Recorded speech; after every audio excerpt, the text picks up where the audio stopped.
Hey yo, what's going on with the viewers of the tube?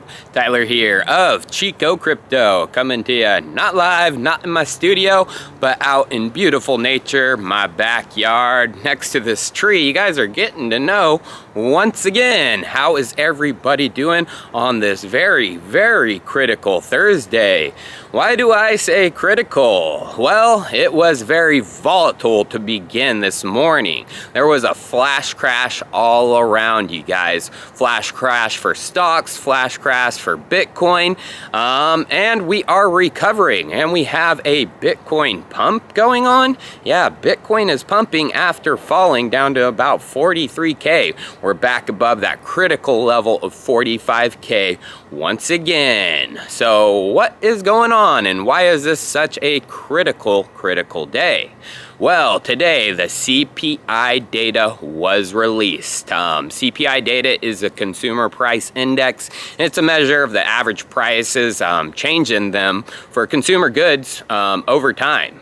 So basically what happened to housing, utilities, food, gas, all that kind of stuff gets wrapped up into one data point, and yeah, it went higher than expected, you guys. High. So what was the expectation? What were some of the top economists thinking for this inflation data? Well, they actually were guessing that it was going to come out at 7.3%. And the data came out. It came out early this morning. I think 5:30 a.m. Eastern Standard Time, 8:30 a.m. Eastern Standard Time, 5:30 a.m. Western Time, right when the markets opened, and it came out at 7.5%, you guys. So we're setting records for inflation month after month. This data, of course, was for January, but in December, we set records once again. The highest since 1982. Well, with 7.5 higher than the December, we've set another record, highest since 1982 once again. So what were the main culprits for this high CPI data? Well, one that wasn't too expected. Higher energy costs actually came out at almost 1%, a full 1% higher, and actually 0.9% was the exact data that came out. So no one expected energy to be rising that much. And also food. Food raised the same 0.9%. So those were the two main culprits of the high CPI data. So why am I saying next month? Oh, there goes Kitty Wayne. Who doesn't love a good Kitty Wayne? So why am I saying that this data is going to cause something unexpected to happen by next month? Well, the next time CPI data is released is in about a month, and this will be for February. So Thursday, March 10th, we get our next batch of CPI data. And if it comes out higher than expected once again, so with 7.5 this, or last month, if it comes out higher than expected for February, I'm sure, economists are going to predict probably between 7.5 to 7.7 at the max. If it comes out 7.9, even 8% for February, oh, buddy boy, things are going to get interesting in markets all around, because next month, we have something else after the next CPI data. Right after it, within 5 days, less than a week, we have the next FOMC meeting from the Fed. Yes, the Federal Open Market Committee. They are going to meet March 15th through the 16th. And the question is, what is the Fed going to do? Are they going to raise those gosh dang interest rates? Well, there are signs, there are signs that it is possible. So we have in the U.S. economy a pretty hot job market. Jobs are pretty abundant. I'm sure you've seen that in your hometown. But the lower and middle class is actually suffering because of the higher inflation. Paying for food, paying for gas, it's all paying for just rent. It's all higher than it was last year, a lot higher. So people are suffering, at the lower rung of things.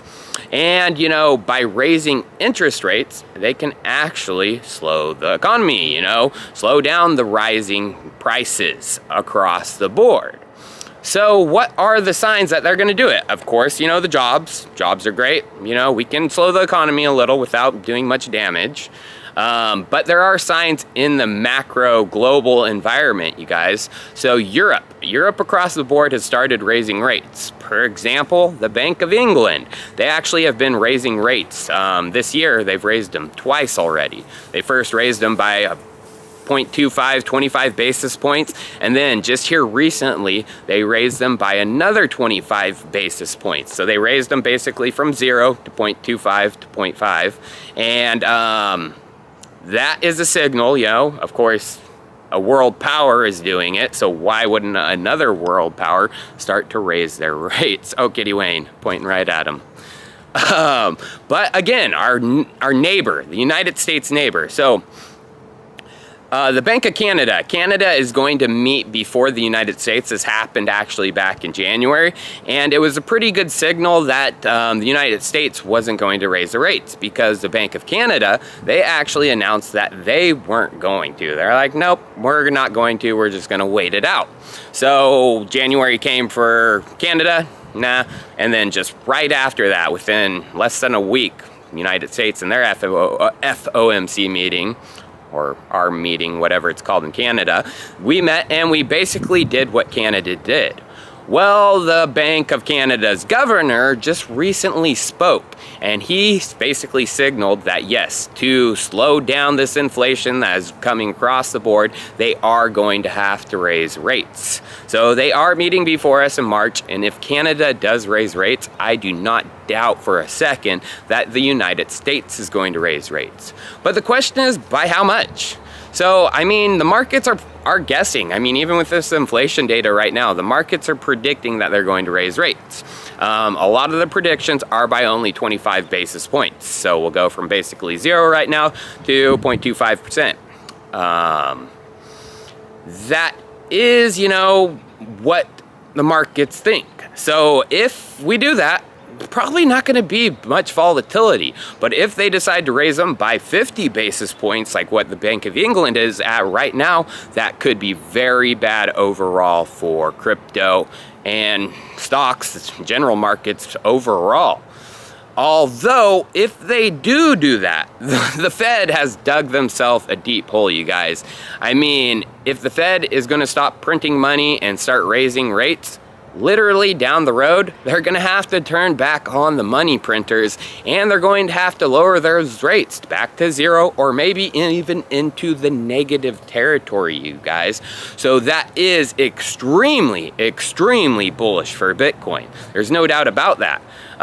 It would be bad in the short term, you know, we probably would see a dump with the announcement, a hawkish announcement of, you know, 50 basis points instead of 25, and Bitcoin, you know, might dump back down to, you know, 30, 35. But overall, long term, you know, within next month, couple months, next Fed meeting, as they see the damage that it's doing, they're going to have to do reverse. They're going to start printing money again, and they are going to lower interest rates. But let's talk about, you know, why I think the unexpected is going to happen. A lot of people are expecting, you know, inflation and the markets to dump. Well, the unexpected is coming next month as well, because El Salvador, the people who announced Bitcoin as legal tender, are actually launching one of the biggest things that happened to Bitcoin in a really long time. Bitcoin bonds from a government. So basically, El Salvador is going to raise some money through bonds through the country, and they're going to use that money to buy Bitcoin and also build a Bitcoin city. So they are launching them, and you won't guess when they are launching them too. So the Fed FOMC meeting meets March 15th. Guess when El Salvador is launching their Bitcoin bond? March 15th. And it is oversubscribed. There's expectations that it's going to be oversubscribed by $500 million, you guys. And there are other signs in the space right now that Bitcoin is going to bubble at the end of this year. BlackRock, one of the largest asset managers in the world with, I think, over 11 trillion assets under management, they have announced that they are going to offer Bitcoin and crypto trading, you guys.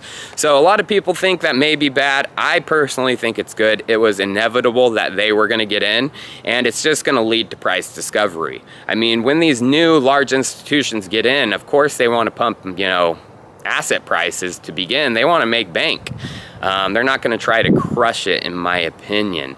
Just like gold, when gold ETFs started trading, of course gold went wild. I expect the same thing to happen when a lot of these traditional investment firms get in and ETFs get launched. But the final thing I want to talk about regarding Bitcoin, you guys, is the possibility of this year a state adopting Bitcoin on their balance sheet or adopting Bitcoin as legal tender. So Tennessee actually just announced a bill for balance sheet. So, local governments, even the state government of Tennessee, to hold Bitcoin and crypto assets. And then we do know about Texas. Texas has said they want to make Texas a Bitcoin mecca. I mean, mining is going crazy in Texas. We had the Bitcoin mining ETFs launch, and they're doing extremely well. So there's a possibility that Texas does something, balance sheet, legal tender. Of course, we know about Wyoming, very, very friendly crypto state. And then finally, there is Arizona, one of the ones out of left field. Late January, a bill was announced from Arizona legislators to have Bitcoin as legal tender.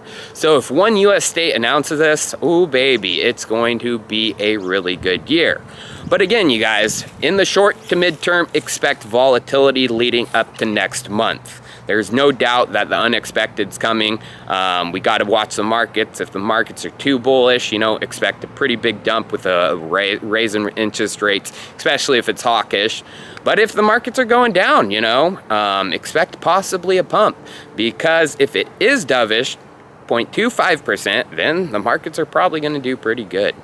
Well, you guys, I appreciate you tuning in for this candid video, and let's only hope Bitcoin goes up, up, up. Cheers. I'll see you next time.